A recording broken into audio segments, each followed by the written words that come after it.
SIR শুনানিতে হাজিরা অভিনেত্রী মিমি চক্রবর্তীর। কসবা চিত্তরঞ্জন গার্লস হাই স্কুলে হাজিরা দিলেন তিনি। তার দিদিকেও শুনানিতে ডাকা হয়েছে। বাবার নামের বানানে মিল না থাকায় শুনানিতে ডাকা হয়েছে মিমি চক্রবর্তীকে।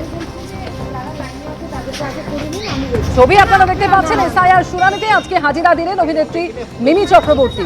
কসবা চিত্তরঞ্জন গার্লস হাই স্কুলে তিনি হাজিরা দিলেন এবং তার দিদিকেও শুনানিতে ডাকা হয়েছে। বাবার নামের বানানে মিল না থাকার জন্যই শুনানিতে ডাকা হয়েছে মিমি চক্রবর্তীকে। আমার বাবার নামের মধ্যে সোমেশ চন্দ্র চক্রবর্তী আছে, because that's the middle name of my grandfather Shailesh Chandra Chakraborty, আর আমার ডকুমেন্টে সোমেশ চক্রবর্তী আছে। So that was a confusion there, আর ওটা মিটে গেছে কারণ কি আমার সব ডকুমেন্টে পাপা এখন সোমেশ চক্রবর্তী ইউজ করে। সো ওটাই। আর যেহেতু আমার বাবা বাইরে চাকরি করতেন, সো কোন সময় ভোট দিতে পেরেছে না ওটা পুরোটা ট্রেস করা আর কি, সেটা হয়ে গেছে। আর এই নিয়ে কথা বলবো রুমা পাল এই মুহূর্তে আমাদের সঙ্গে টেলিফোনে রয়েছেন। রুমা, ঠিক কি জানা যাচ্ছে, কি কারণে মিমি চক্রবর্তীকে শুনানিতে ডাকা হয়েছে?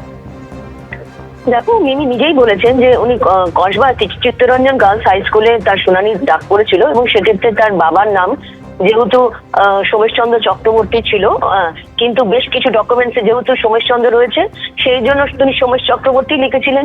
সে কারণে ওই নামের যেমন ডিসক্রিপেন্সির জন্য সে কারণে তাকে ডাকা হয়েছিল এবং তিনি জানিয়েছেন যে দাদুর বয়সের সাথে পার্থক্য দেখা যাচ্ছে, সেক্ষেত্রে তাকে যা তথ্য দিতে হয়েছে। এবং সেক্ষেত্রে অবশ্য তিনি বলেছেন যে এটা খুব সহযোগিতার সঙ্গেই এটা হয়েছে, এই শুনানি হয়েছে। এবং সেক্ষেত্রে এটাও মিমি বলেছেন যে গ্রামাঞ্চলের মানুষ যেখানে এখানে এই ধরনের শুনানি হচ্ছে সেখানে যাতে মানুষকে বুঝিয়ে বলা হয় এবং এই বিষয়গুলো বুঝিয়ে বললেই কিন্তু যাতে খুব ভালোভাবে ব্যবস্থা করা হয় সেটারই তিনি বার্তা দিয়েছেন। অন্যদিকে জানিয়ে রাখি যে যেহেতু লজিক্যাল ডিসক্রিপেন্সি অর্থাৎ নামের বানানের ভুল বা নামের সাথে মিলছে না তার প্যারেন্টসের বা গ্র্যান্ড প্যারেন্টসের সাথে যে বয়সের পার্থক্য, এইটাই হচ্ছে লজিক্যাল ডিসক্রিপেন্সি, যার জন্যই কিন্তু শুনানিতে ডাকা হচ্ছে। এবং সেই কারণেই কিন্তু মিমি চক্রবর্তীও এসেছিলেন শুনানিতে এবং কিছুক্ষণের মধ্যেই কিন্তু তার সমস্ত তথ্য দিয়ে তিনি এই কথাই জানান। ধন্যবাদ রুমা।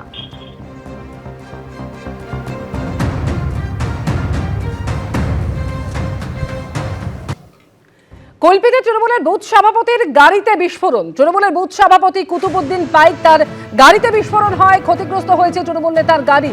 তার গাড়ির উইন্ডস্ক্রিন ভেঙে গিয়েছে। বিস্ফোরণ হয়েছে বলে জানিয়েছেন সুন্দরবন পুলিশ জেলার পুলিশ সুপার।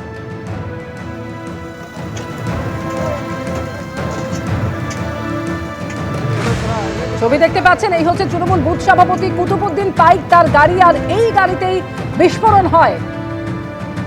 তার গাড়ি ক্ষতিগ্রস্ত হয়েছে, গাড়ির উইন্ডস্ক্রিন ভেঙে গিয়েছে। সুন্দরবন পুলিশ জেলার পুলিশ সুপার জানিয়েছেন যে গাড়িতে বিস্ফোরণ হয়েছে।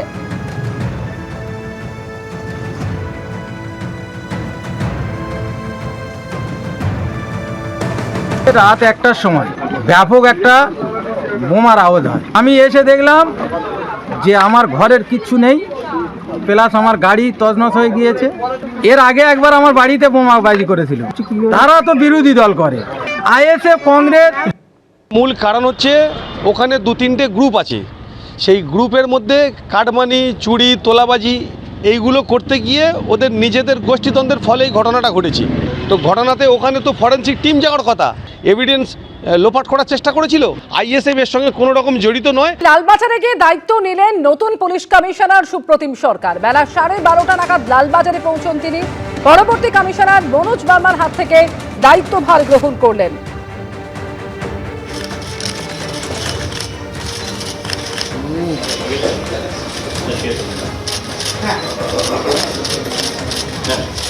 পূর্ববর্তী কমিশনার মনোজ বার্মার হাত থেকে দায়িত্বভার গ্রহণ করলেন তিনি। সেই ছবি আপনারা দেখতে পাচ্ছেন। আপনারা জানেন যে রাজ্য পুলিশের একাধিক গুরুত্বপূর্ণ পদে রদবদল হয়েছেন। নতুন ভারপ্রাপ্ত ডিজি হচ্ছেন পীযূষ পান্ডে। রাজীব কুমারের অবসরের পর নতুন ভারপ্রাপ্ত ডিজিপি হচ্ছেন পীযূষ পান্ডে এবং নতুন পুলিশ কমিশনার হচ্ছেন সুপ্রতিম সরকার।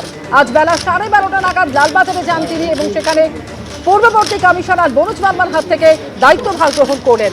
টেলিফোনে রয়েছেন আমাদের সঙ্গে প্রতিনিধি ময়ূক ঠাকুর চক্রবর্তী। ময়ূক, দেখো, আরজি করের ইনসিডেন্টের পরে কলকাতার পুলিশ কমিশনার, তৎকালীন পুলিশ কমিশনার বিনীত গোয়েল, তাকে সরিয়ে রাজ্য সরকার মনোজ বার্মা 1998 ব্যাচের আইপিএস অফিসার তাকে কলকাতার পুলিশ কমিশনার পদে নিয়ে আসেন। এরপর গতকাল নবান্নের তরফ থেকে একটা নির্দেশিকা বেরোয়, কারণ 31শে জানুয়ারি অর্থাৎ আজকে রাজ্যের বর্তমান ডিজিপি রাজীব কুমারের রিটায়ারমেন্ট রয়েছে।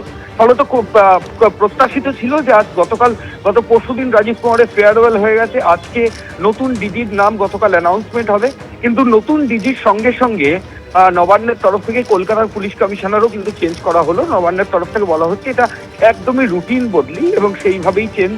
কলকাতার নতুন পুলিশ কমিশনার হচ্ছেন 1996 ব্যাচের আইপিএস অফিসার সুপ্রতিম সরকার, তিনি এডিজি সাউথ বেঙ্গল পদে ছিলেন।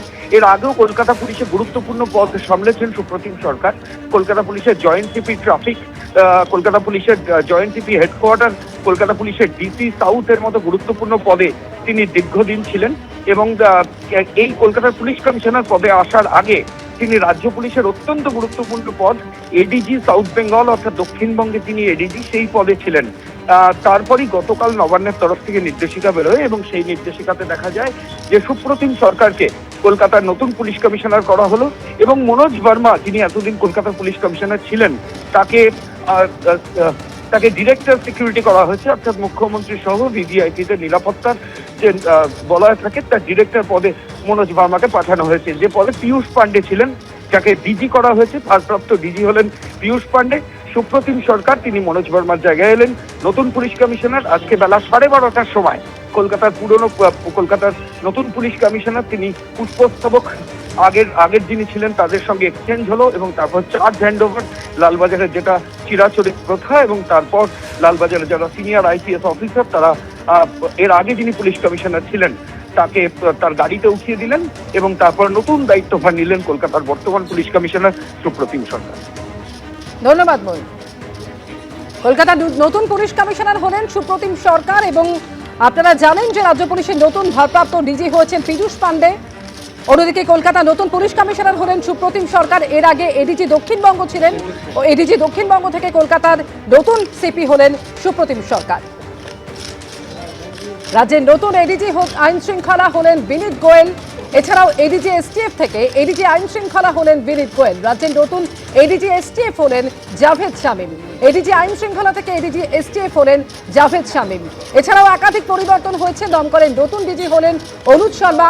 কারা দফতরের ডিজি হলেন সিদ্ধিনাথ গুপ্ত। রাজ্য পুলিশের গুরুত্বপূর্ণ পদে আরও রদবদল হয়েছে। হাওড়া থেকে ব্যারাকপুরের সিপি হলেন প্রবীণ ত্রিপাঠী। ব্যারাকপুর থেকে বিধাননগরের সিপি হলেন মুরলীধর। বর্ধমান রেঞ্জের আইজি হলেন অমিত পি জাভালগি। মুর্শিদাবাদ জঙ্গিপুর রেঞ্জের আইজি হলেন মুকেশ। হাওড়ার পুলিশ কমিশনার হলেন আকাশ মাঘারিয়া এবং ডিআইজি প্রেসিডেন্সি রেঞ্জ হলেন ভাস্কর মুখোপাধ্যায়। এছাড়াও চন্দননগরের সিপি হলেন কোটেশ্বর রাও। আর এরই মধ্যে লালবাজারে গিয়ে আপনারা সেই ছবি দেখতে পাচ্ছেন। আজকে নতুন দায়িত্বভার গ্রহণ করলেন কলকাতার নতুন পুলিশ কমিশনার সুপ্রতিম সরকার। বেলা 12:30 নাগাদ তিনি সেখানে পৌঁছে যান। পূর্ববর্তী কমিশনার মনোজ ভার্মার হাত থেকে তিনি দায়িত্বভার গ্রহণ করেন। কলকাতা সিপি থেকে ডিরেক্টর সিকিউরিটি হলেন মনোজ ভার্মা।